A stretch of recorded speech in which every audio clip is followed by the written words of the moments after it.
software needs to know how the channels are physically connected to your device under test, and the Channel Groups tabs where that's done. We offer several different display styles, editing styles, to define the channel connections. The display type is selected via the display list box here at the toolbar area. Each editing style can be used with any probe type physically connected to the GoLogicXL front panel, but some styles are intended for a specific probe type.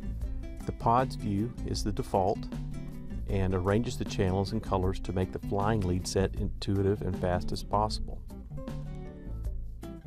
The spreadsheet view is also intended for the flying lead set probe, so the channels and colors are arranged similarly to the pods view. However, some customers prefer the spreadsheet view, which shows all the channel assignments at the same time. Scrolling out to the right here, you can see here is the address bus and here's the data bus, and we can see these channel connections both at the same time.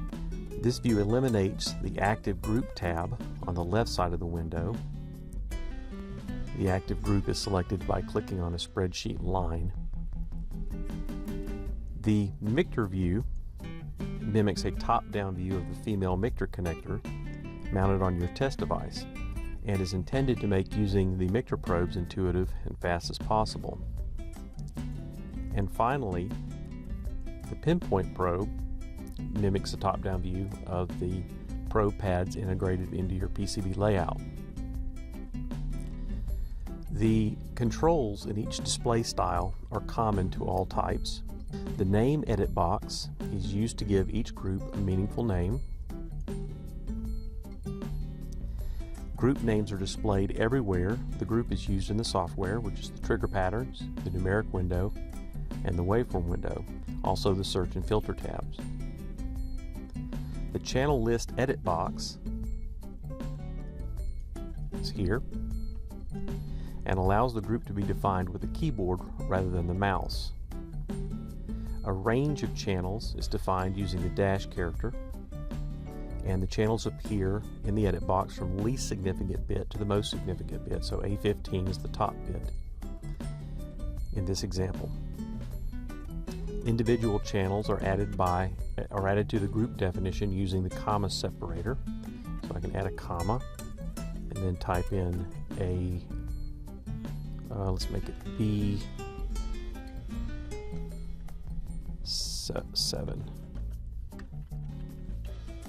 Okay, and there it is. Choosing a color for the group sets all waveform lines and numeric columns to display the group using the same color.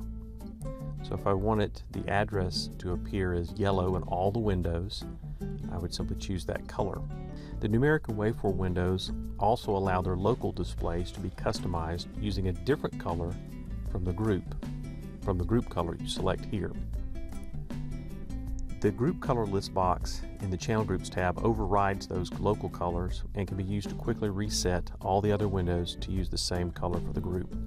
Finally, the symbol table button allows a symbol table file to be associated with the channel groups. The symbols can then be used in the trigger patterns, the numeric window, and the waveform window. And a symbol table is loaded, as we showed earlier with the serial bus. Yes. The remaining setup areas and topics are described in detail by separate videos.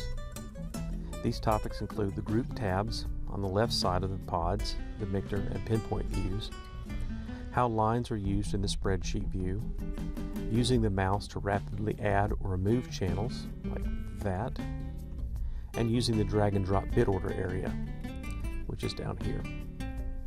The next video discusses arranging groups with the group tabs in the spreadsheet lines.